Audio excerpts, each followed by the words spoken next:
আসসালামু আলাইকুম hello viewers. তো আপনারা আপনার প্রোফাইলকে কীভাবে পেজ বানাবেন, তো অনেকে আমাকে জিজ্ঞেস করেছেন যে ভাই এটা নিয়ে একটা ভিডিও আপলোড করুন। তো আজকে তাদের জন্য কিন্তু আজকের এই ভিডিওটি।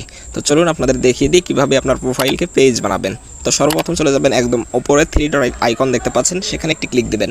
তো সেখানে একটি ক্লিক দেওয়ার পর দেখতে পাচ্ছেন আমার প্রোফাইল কিন্তু লক করা রয়েছে। ফার্স্ট অফ অল আমাকে এটা আনলক করতে হবে, সেহেতু আমি এখানে আনলক প্রোফাইলের ওপর একটি ক্লিক দিয়ে দেবো। তো ক্লিক দেওয়ার পর দেখতে পাচ্ছেন আনলক নামের যে অপশন রয়েছে সেখানে একটি ক্লিক দেবো। তো ক্লিক দেওয়ার পর দেখতে পাচ্ছেন আনলক ইওর প্রোফাইল একদম নিচে, সেখানে একটি ক্লিক দেবো।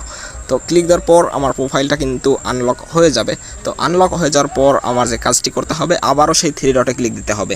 তো আবারও সেই 3 ডটে ক্লিক দিলাম। ক্লিক দেওয়ার পর দেখতে পাচ্ছেন একদম নিচে টার্ন অন প্রফেশনাল মোড, এখানে একটি ক্লিক দেবেন। তো ক্লিক দেওয়ার পর দেখতে পাচ্ছেন টার্ন অন নামের যে অপশন রয়েছে সেখানে আরও একটি ক্লিক দেবেন। তো ক্লিক দেওয়ার পর দেখতে পাচ্ছেন একটু রিলোড নিচ্ছে। তো রিলোড নেওয়ার পর দেখতে পাচ্ছেন নেক্সট নামের একটি অপশন রয়েছে, সেখানে ক্লিক দেবেন। তো সেখানে ক্লিক দেওয়ার পর আবারও নেক্সটে ক্লিক দেবেন। তো নেক্সটে ক্লিক দেওয়ার পর দেখতে পাচ্ছেন এটা পাবলিক করে দিবেন। পাবলিক করে দেওয়ার পর নেক্সটে ক্লিক দেবেন। তো ক্লিক দেওয়ার পর দেখতে পাচ্ছেন এগুলো কনফার্ম করে দেবেন। কনফার্ম করে দিলাম। দেওয়ার পরে আপনাকে যে কাজটি করতে হবে দেখতে পাচ্ছেন স্টার এবং সাবস্ক্রিপশন, এটা কিন্তু দেখাচ্ছে। আবারও নেক্সটে ক্লিক দেবো। তো ক্লিক দেওয়ার পর দেখতে পাচ্ছেন আবারও নেক্সটে ক্লিক দিতে হবে। ক্লিক দেওয়ার পর দেখতে পাচ্ছেন আমার কাজ কিন্তু পুরোপুরি শেষ। এখান থেকে আমি চাইলে এটা স্কিপ করতে পারি। তো স্কিপ করার পর দেখতে পাচ্ছেন গো টু ইয়োর ড্যাশবোর্ড। তো এখানে ক্লিক দিলে আমার ড্যাশবোর্ডে আমাকে নিয়ে যাবে। তো দেখতে পাচ্ছেন আমার ড্যাশবোর্ডে কিন্তু আমি চলে এসেছি। আসলে এভাবে আপনারা আপনার প্রোফাইলকে পেজ বানাতে পারেন।